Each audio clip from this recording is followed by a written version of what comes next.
I want to turn today to 2 Corinthians in chapter 11.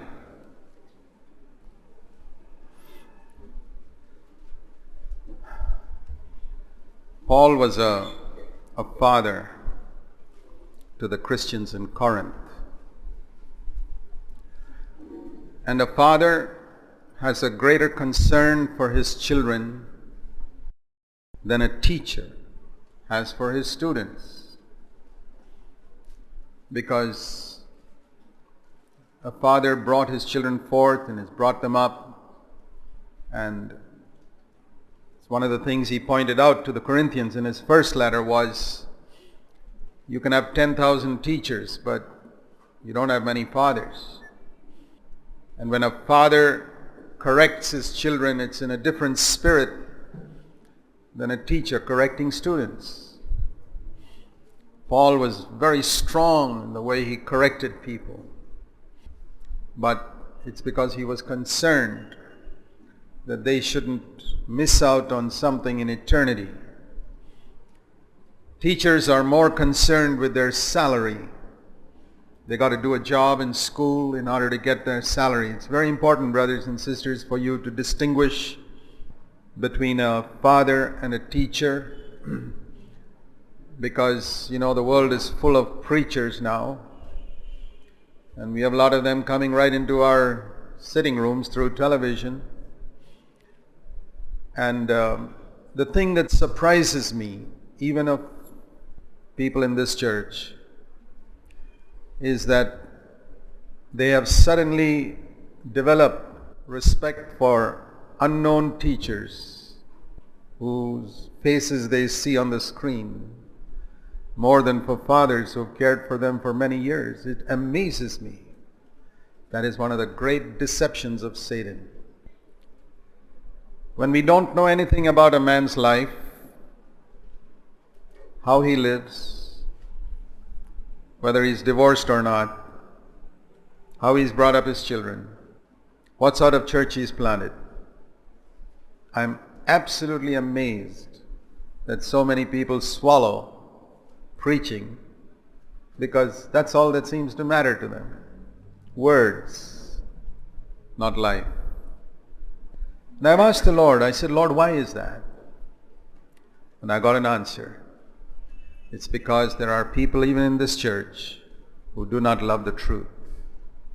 That's why they are fooled by teachers and develop more respect for them than for fathers. That's the reason why the Corinthians, this is not something new to the 21st century in Bangalore. It happened in the first century in Corinth. The church in Corinth had no respect, most of them, for the Apostle Paul, who planted them, cared for them, brought them up for so many years. And they got taken up with these fancy preachers who came along, who were only after their money. It's one way you can distinguish between a teacher and a father.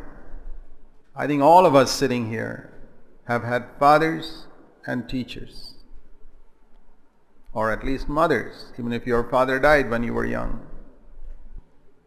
And what is the difference that you've seen?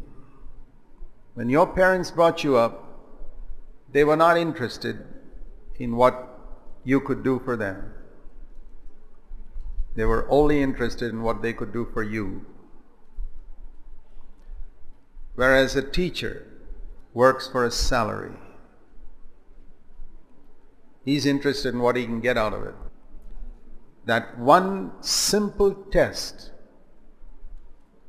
will deliver you from a lot of deception.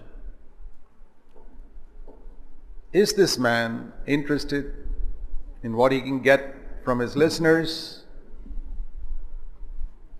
or is he interested in you?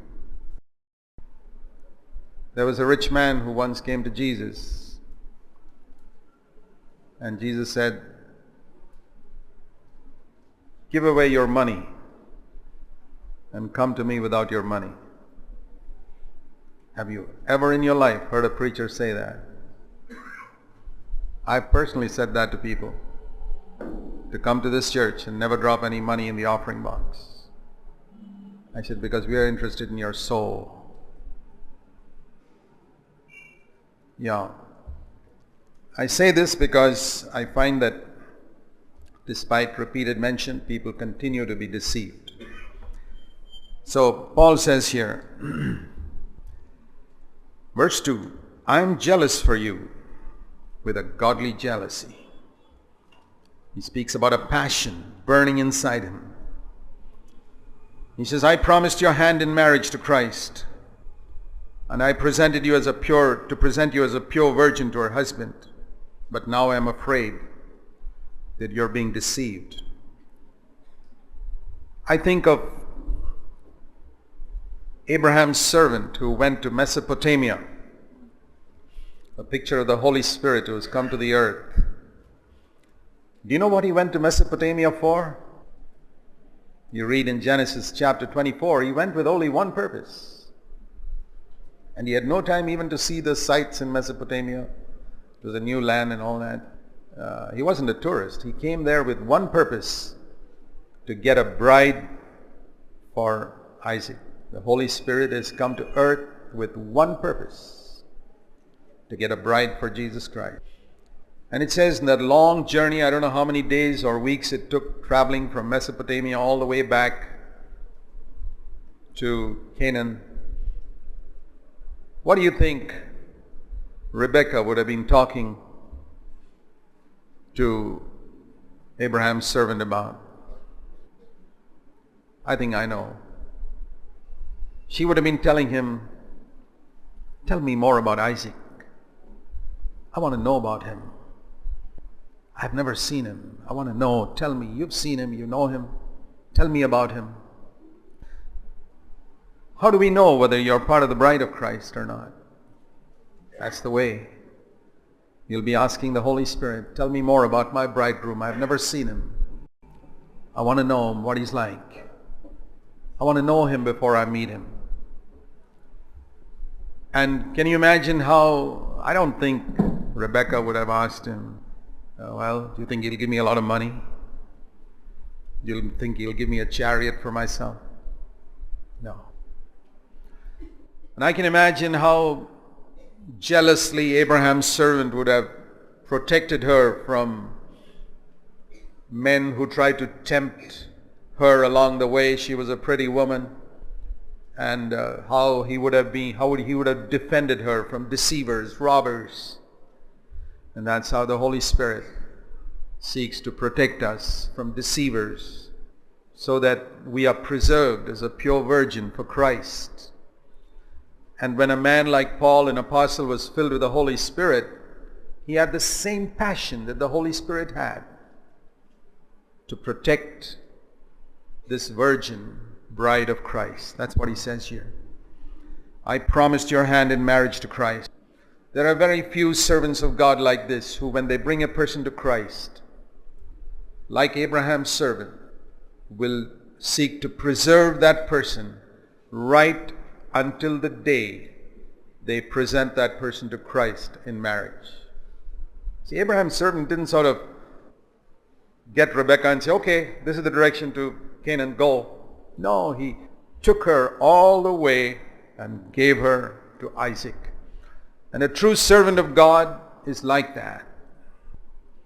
He's not just concerned to preach a message to you. He's concerned for you that he will present you one day as a pure virgin to Christ. My dear brothers and sisters, don't be deceived by teachers who don't even know you and who have no interest in presenting you as a pure virgin to Christ.